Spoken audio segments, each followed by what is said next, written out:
पहला तो है कि दिल्ली में मैं जगह जगह घूम रहा हूँ। दिल्ली के लोगों ने दिल्ली के लोगों के लिए हमने बिजली फ्री कर दी, पानी फ्री कर दिया। 200 यूनिट तक बिजली फ्री है, 200 से 400 यूनिट तक बिजली हाफ रेट है, 20,000 लीटर पानी हर महीने फ्री है। लेकिन दुख की बात है कि दिल्ली में रहने वाले किराएदारों को फ्री बिजली और फ्री पानी का बेनिफिट नहीं मिलता। उसके अलग अलग कारण अलग अलग जगह हो सकते हैं, लेकिन जो भी कारण हो, किराएदार भी दिल्ली के रहने वाले हैं, उनको भी फ्री बिजली और फ्री पानी का बेनिफिट मिलना चाहिए। मैं जहाँ भी जाता हूँ तो किराएदार मेरे को घेर लेते हैं, कहते हैं जी आपके अच्छे स्कूल हैं, उसका बेनिफिट हमें मिल रहा है, मोहल्ला क्लिनिक का मिल रहा है, अस्पतालों का मिल रहा है, फ्री बस सेवा का मिल रहा है, फ्री तीर्थ यात्रा का मिल रहा है, लेकिन आपके फ्री बिजली और पानी का बेनिफिट हमें नहीं मिल रहा।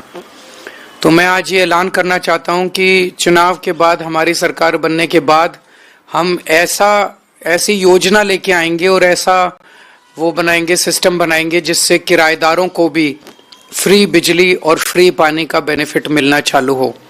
तो मैं सभी किराएदारों को बधाई देना चाहता हूँ। ये बहुत बड़ा कदम होगा।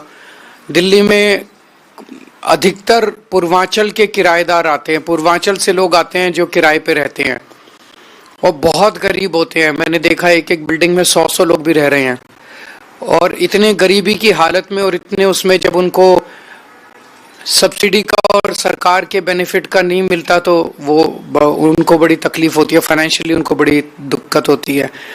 तो उन सब लोगों को अब फ्री बिजली पानी का बेनिफिट मिलना चालू होगा। दूसरा मुद्दा आज है कि आम आदमी पार्टी पर एक फिल्म बनी है। इस फिल्म को आज हमने पत्रकारों को देखनी थी, उनके लिए एक स्पेशल स्क्रीनिंग रखी गई थी इस फिल्म की। आज सुबह ही पुलिस ने वहां पहुंच के उसकी स्क्रीनिंग रुकवा दी और कहा कि ये स्क्रीनिंग नहीं की जा सकती। किसी भी कानून में, ये प्राइवेट स्क्रीनिंग थी, ये कोई पब्लिक स्क्रीनिंग नहीं थी।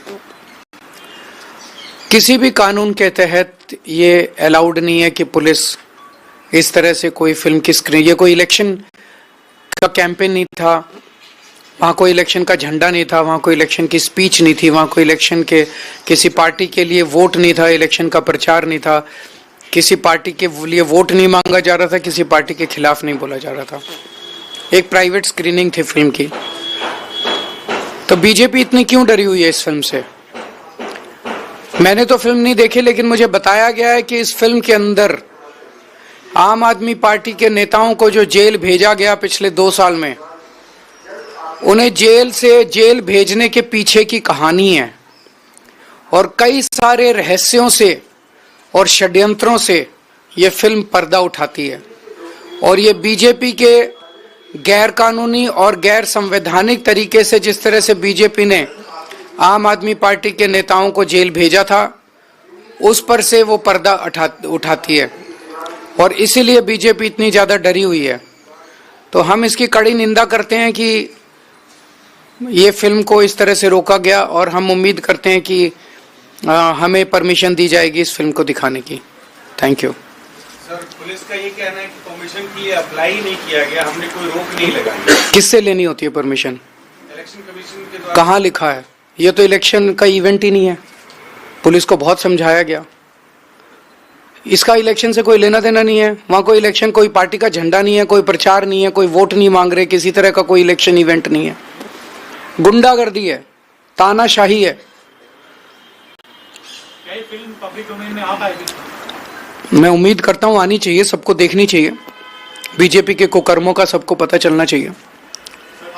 सर, इससे पहले 2020 के चुनाव में भी मैं ये जानना चाहता हूँ, मोदी जी पे एक फिल्म बनी थी, विवेक अग्निहोत्री ने पिछली बार बनाई थी, उसकी जितने सिनेमा हॉल्स में देश में स्क्रीनिंग हुई थी, उसमें क्या इलेक्शन कमीशन से परमिशन ली गई थी? क्या उनकी हर हॉल में स्क्रीनिंग के पहले इलेक्शन कमीशन से परमिशन ली गई थी? फ्लॉप भी हो गई। थिएटर वालों को भी क्या आपको लग रहा है कि नारी खाने के लिए कुछ बोला गया है? मुझे आइडिया नहीं है। आज तो एक प्राइवेट स्क्रीनिंग थी जिसमें आप सब पत्रकारों को इनवाइट किया गया था। केवल दिखाने के लिए। सर, आपके नॉमिनेशन को लेकर भी सवाल उठाए, बीजेपी ने कहा है कि आपका नॉमिनेशन कैंसिल कर देना चाहिए, उसमें कई काफी सारी नहीं। मैं समझता हूँ कि सारा ठीक है, वो बीजेपी तो पूरी कोशिश कर रही है। सर, पिछली दफे आपने किराएदारों के लिए फ्री बिजली की जो स्कीम थी उसके बेनिफिट के लिए प्राइवेट प्रीपेड मीटर्स का स्कीम अनाउंस किया था। इसका उसमें कुछ अड़चने आई थी, तो वो सारी अड़चने दूर करके इस बार इसको लागू किया जाएगा।